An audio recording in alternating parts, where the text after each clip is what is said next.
जे गो बेटी टूवर भायल हो।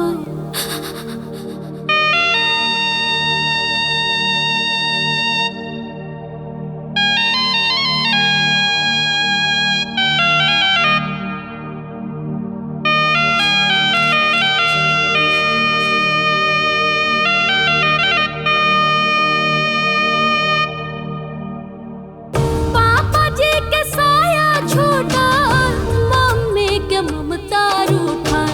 पापा जी के साया छूटा, मम्मी के ममता रूठा।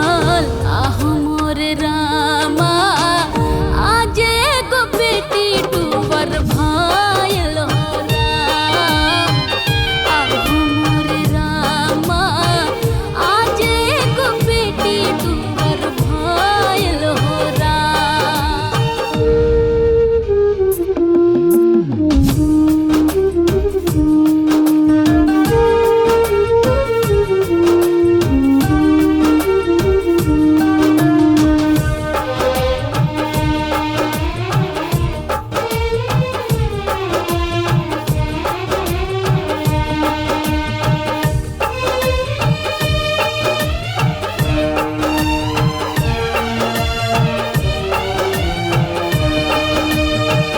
के कर प्यार मिली, के कर अब दुलार मिली। के कर अजरवा के छह बार बार मिली। के कर प्यार मिली, के कर अब दुलार मिली। के कर अजरवा के छह बार बार मिली। आँख के पुतरिया के हंसत नगरिया के। आँख के पुतरिया के हंसत नगरिया के। आहो मोर रामा के कर नजरिया लाग गइल हो राम। आहो मोर रामा आज एगो बेटी टूवर भायल हो राम।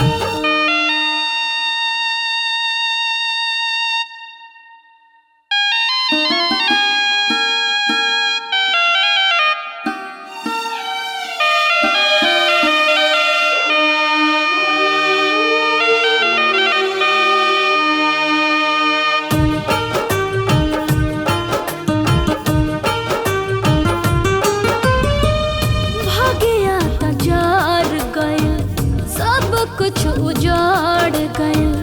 देखल सपनवा सगरी टूट के बिखार गइल। भाग्या तजार गइल, सब कुछ उजाड़ गइल।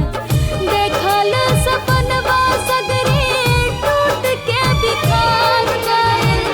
खुशियाँ में आग पड़ल, दुलरी के भाग जरल। खुशियाँ में आग पड़ल, दुलरी के भाग जरल। आहो मोर रामा बनल बनावल सब गायल हो राम। आहो मोर रामा बनल बनावल सब गायल हो राम। आज एगो बेटी टूवर भायल हो राम।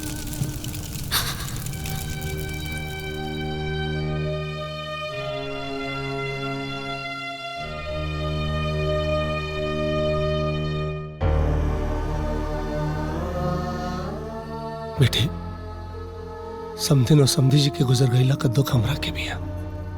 जवन तू खोले बाड़ू वो बच्चन खातिर बहुत अनमोल चीज होले। देखा हम वो लोगन का जगह तो ना ले सकीले, लेकिन जवन मास्टर साहब का सपना रहे वो हम पूरा करब। अगर आप लोगन का सहमति होता, हम गुड़िया और बिट्टू की शादी कोर्ट में कल चाहता नहीं। तुम्हारी दुकान में विदाई का जो सबसे अच्छा कपड़ा है वो दिखाइए। अरे पापा, अभी एकर कौन जरूरत है? अरे हमरा लगे टाइम नहीं खे ना, एक एक काम हो जाए तो टेंशन ना रही। हाँ तो अब भैया भाभी तो रहले ना, तो ई बाजा गाजा केकरा खातिर रही।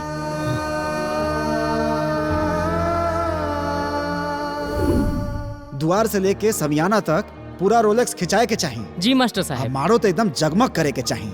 काहे कि जब हमार बेटी के कन्यादान होई ना तो लोग कही कनो राजकुमारी के कन्यादान होता। रउआ ठीक कहता नहीं महाराज। बेटिया के उद्धार हो जाए।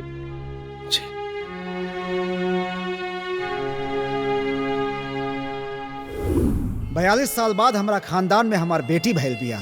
अब तू ही सोच, जौन बेटी इतना निक नोहर पे भैल बिया ओकर अलगे बात हुई ना। हमरा हिसाब से अब गुड़िया अपना ससुराल चल जाओ। अब सबसे बड़का काम इहे बा।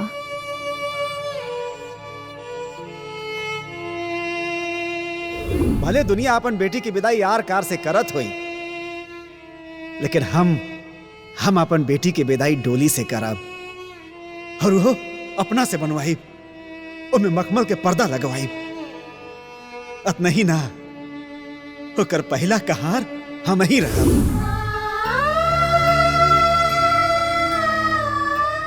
गुड़िया सुन तारू ना बेटी, अभी दुख बढ़ावला से कोनो फायदा नहीं खे। हाँ बुआ, हम सब सुनता नहीं। हमार बिया हो जाए, पापा जी के रूप में ससुर जी के पाले, हमरा हर खुशी का ख्याल रखे वाला पति पाले। बाकी हमार मम्मी पापा जी हमरा बिया के लेके जौन सपना सजवले रहे वो तो अधूरे रह जाए ना बुआ। और हमार कोनो भाई भी तो नहीं खे कि मम्मी पापा के सपना के पूरा करे।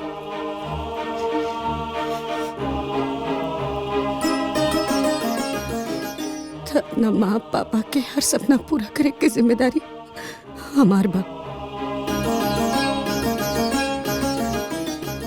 उनका सारा अधूरा अरमान पूरा करब हम। और ब्याह वही डेट पे हुई जैसे हमारे पापा जी चाहते रहे।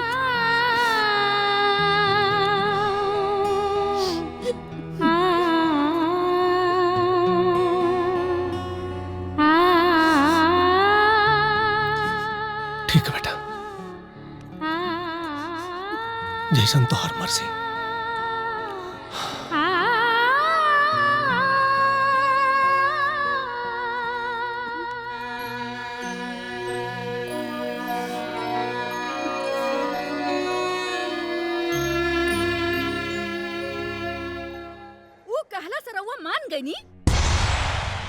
अरे जौना लड़की के बियाह तय होत ही इतना बड़ अपशगुन हो गईल, उहे लड़की के रउआ चाहता नहीं घर में लावे के।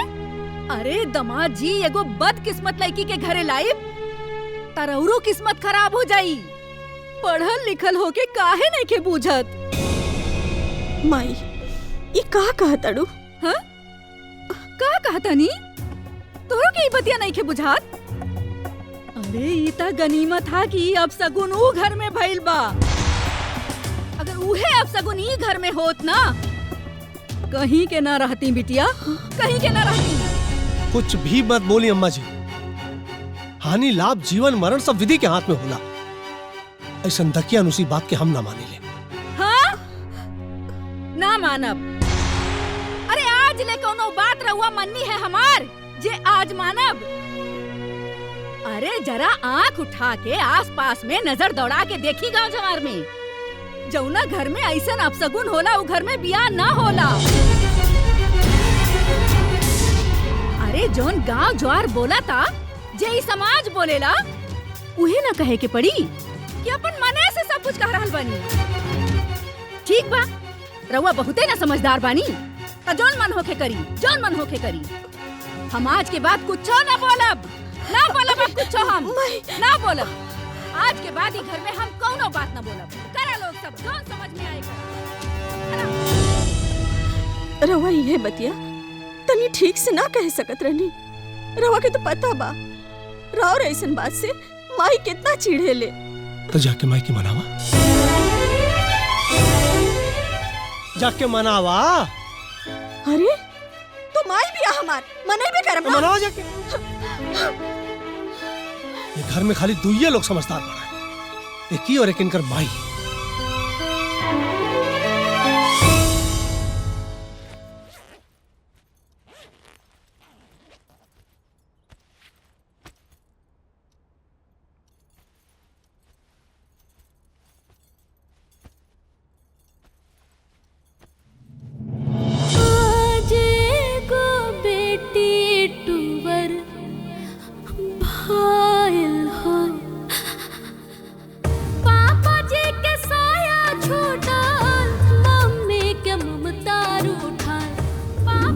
चश्मा पहन के तो हमार बेटी बहुत सुंदर लागत हुई। वो तो बेटी के पापा जी ही देख के बताइए। तो एक काम कर, चश्मा पहन के अच्छा अच्छा फोटो खींच के जल्दी से हमरा के भेज। आज को बेटी टूबर भाईल हो राम, आहो मोरे रामा। आज को बेटी टूबर भाईल हो राम। गुड़िया ना बेटी, ना रोल जाला बेटी, चुप हो जा। तू चुप रहा। तू जितना रोबू उतना ही उन लोगन के आत्मा के दुख पहुँचे। चुप हो जा, मत रोआ। अब तू तो अपना पापा के प्यारी बेटी बाड़ू ना। हाँ, तोहर पापा जी तो ये चाहत रहले कि उनकर बेटी हंसत खिलखिलात ससुराल जाओ। तू ऐसे रोबू तो उनकर आत्मा के कैसे शांति मिली, है ना? तोहरा ऊपर बहुत जिम्मेदारी बा। तोहरे पापा का मान सम्मान अरमान सब तोहरा के पूरा करेगा। मत रोवा, चुप हो जा। हाँ गुड़िया बेटा, तोहरा के मजबूत होके के बा। ये सब जीवन के हिस्सा है। यही से तोहरा के मजबूत बने के पड़ी। हाँ। अपने आप को मजबूत बनाओ बेटी।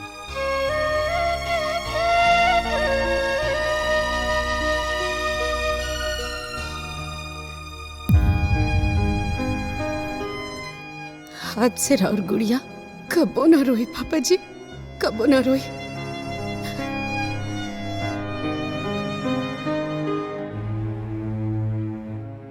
आज हमारे मम्मी पापा भले ही दुनिया में नहीं की, बाकी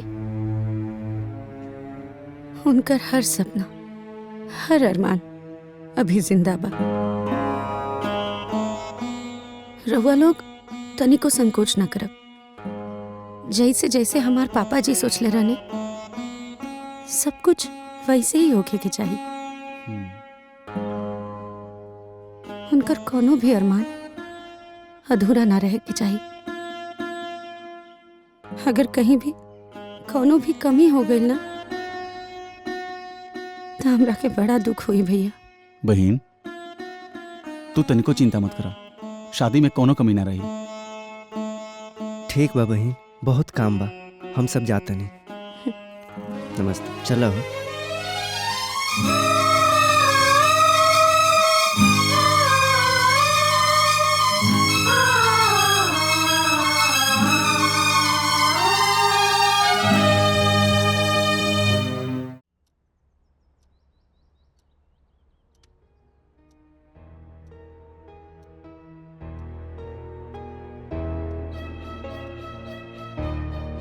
अगर कन्या का ग्रह दशा अच्छा ना चल रहा हो तो उसका असर वर पक्ष पे भी पड़ सकता है। हाय देखा बेटी, हम कहा कहले रानी। हे महाराज जी, कोनो उपाय बा? अभी भी कुछ नहीं बिगड़ा है, इस विवाह को रोका भी जा सकता है। ई का कारण बानी पंडित जी। महाराज जी यह कहा तानी कि जानबूझ के परिवार के काल के गाल में ना झोकल जाला। एमे कोनो बहादुरी ना होला। माता जी आपसे तो हाथ जोड़ के विनती है, आप चुप रहिए। काहे गड़ल मुर्दा उखाड़ा तानी रहुआ है? एक एक्सीडेंट के एगो लड़की के किस्मत से जोड़ के ओकरा के अशुभ बतावल बहुत बड़ी मूर्खता है माता जी। बाकी पंडित जी तो। हाँ महाराज जी, और अपना माई से तनी कम पूछल करा है? कुछ भी देख ले बिटिया, हम सबके भलाई सोच रहल बानी और इल्जाम हमरे पे लागेला। पता ना हम एजा काहे आ गईनी। अब भगवान रक्षा करी ई घर के।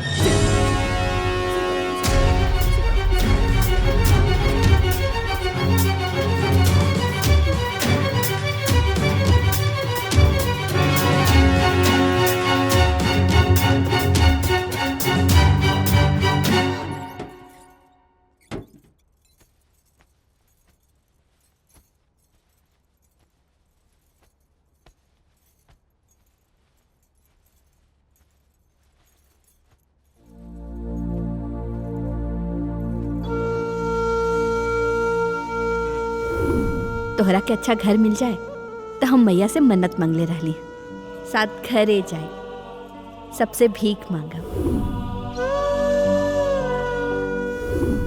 गावत बजावत मैया के मंदिर जाए, उनकर पूजा करब और मैया के तोहरे बियाहे के न्योता देव और कहब ई जग तोहार बा और तू ही सहारा बाड़ू।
गजबे खेल खिलावे समैया रे,